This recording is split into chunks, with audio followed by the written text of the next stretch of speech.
Selamat datang di praktikum survei pemetaan geomorfologi acara 5, yaitu mengenai delineasi bentuk lahan dengan teknik semi-otomatis. Tujuan pada praktikum kali ini, yang pertama, mampu melakukan coding sederhana dengan ArcPy.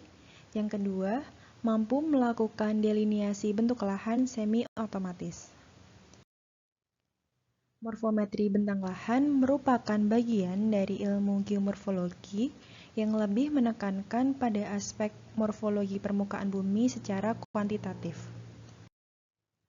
Konsep dari morfometri, di mana morfologi sebagai dasar delineator atau satuan pemetaan, akan membagi bentuk lahan berdasarkan perbedaan dimensi dan nilai atau frekuensi statistik dari parameter dan objek permukaan bumi, seperti yang pertama, susunan atau level hidrologi serta pola dan kerapatan aliran, yang kedua, magnitudo beda tinggi, yang ketiga, amplitude relief atau kekerasan permukaan, dan yang keempat, panjang, kemiringan, bentuk, dan distribusi lereng. Berikut adalah gambaran dari komponen morfometri bentuk lahan, di mana ada kemiringan lereng, lalu panjang lereng, dan beda tinggi atau amplitudo. Nah, di sini morfometri dapat diketahui terdapat parameter lereng seperti sudut, panjang, bentuk, lalu ada posisi lereng seperti puncak, lereng tengah, lereng atas, dan lereng bawah. Lalu ada komposisi lereng, misalkan dominasi terjal, dominasi landai, dan sebagainya. Dan yang terakhir adalah elevasi atau beda posisi ketinggian yang akan mempunyai beda makna. Nah, berikut adalah gambaran tahapan dalam pembuatan peta morfometri bentang lahan, di mana morfologi sebagai unit analisis dari morfometri dapat merepresentasikan bentuk permukaan bumi dari skala global sampai lokal tergantung skala yang digunakan. Nah, di sini morfologi dalam kajian morfometri dapat direpresentasikan melalui atau menggunakan nilai numeric value yang diperoleh melalui teknik komputasi. Kajian morfometri bentuk lahan dapat lebih mudah dilakukan dengan cara mengekstraksi dasar data Digital Elevation Model atau DEM. Untuk tahapan dalam pembuatan peta morfometri bentang lahan, yang pertama ialah survei sampling atau sampel permukaan, lalu mengenerate surface sampling yang telah dilakukan sebelumnya, lalu ada pre-processing, di sini melakukan koreksi model permukaan bumi, lalu surface analysis, di sini menganalisis dari objek permukaan ataupun parameter permukaan yang ada dan dapat dihasilkan peta morfometri bentang lahan. Yang mana nanti turunan dari peta morfometri bentang lahan dapat menghasilkan seperti peta tanah atau pemodelan hidrologi dan lain sebagainya.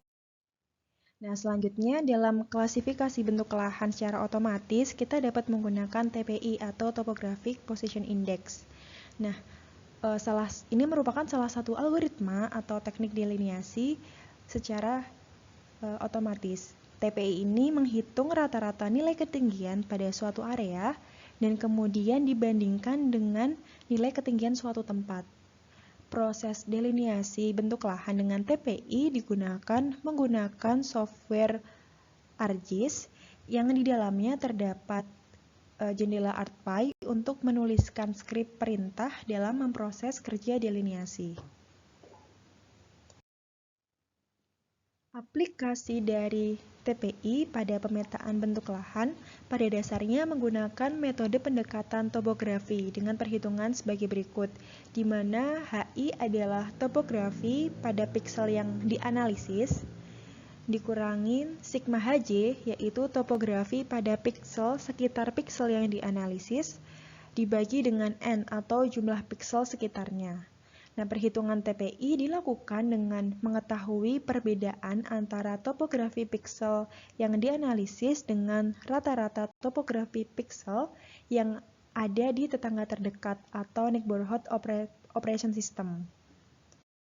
Nah, berikut penjelasan mengenai neighborhood operation system, di mana operasi ketetanggaan piksel ini ialah operasi pengolahan citra untuk mendapatkan nilai suatu piksel yang melibatkan nilai piksel-piksel tetangganya. Nah, setiap piksel pada umumnya tidak berdiri sendiri, melainkan berkaitan dengan piksel tetangganya. Sifat inilah yang kemudian mendasari timbulnya algoritma untuk mengolah setiap piksel citra melalui piksel-piksel tetangga dengan melibatkan suatu matriks yang disebut kernel atau jendela yang merepresentasikan pembobotan. Nah, berikut adalah gambaran dari proses atau input processing rasternya sampai menghasilkan output raster. Seperti yang kita ketahui pada input processing raster ini, di sisi kiri ada kotak berwarna kuning, terdapat piksel-piksel di dalamnya. Ini merupakan input dari raster, yang mana nanti hasilnya adalah kotak kuning pada sisi kanan dengan nilai piksel 24. Nilai 24 ini didapatkan dari pengolahan statistik pada input, di mana pada sel ini dengan nilai 5 dalam diagram berikut. Satu matriks persegi 3x3 pada suatu ketetanggaan yang telah ditentukan. Lalu pada jumlah nilai sel tetangga dari sel 5. Sel 5 itu bagian kotak kuning di sisi kiri, bagian tengah kan nilai pikselnya 5. Nah, ini penjumlahan dari 3 plus 2 plus 3 plus 4 plus 2 plus 1 dan plus 4, nilainya 19. Kemudian ditambahkan nilai piksel tersebut, nilai piksel 5, jadi bernilai 24 gitu. Jadi nilai 24 ini diberikan ke sel di output raster di lokasi yang sama dengan sel yang telah diproses pertama kali, seperti itu. Perhitungan pada sistem operasi ketetanggaan inilah yang digunakan untuk menentukan batas dan klasifikasi bentuk lahan dengan pendekatan topografi.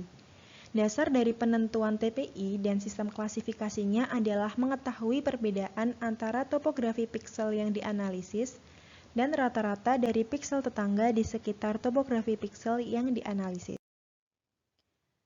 Aplikasi TPI pada klasifikasi bentuk lahan ini menginformasikan indeks posisi topografi dengan menggabungkan elevasi dari setiap sel pada DEM dengan rata-rata nilai elevasi atau ketinggian di sel berikutnya.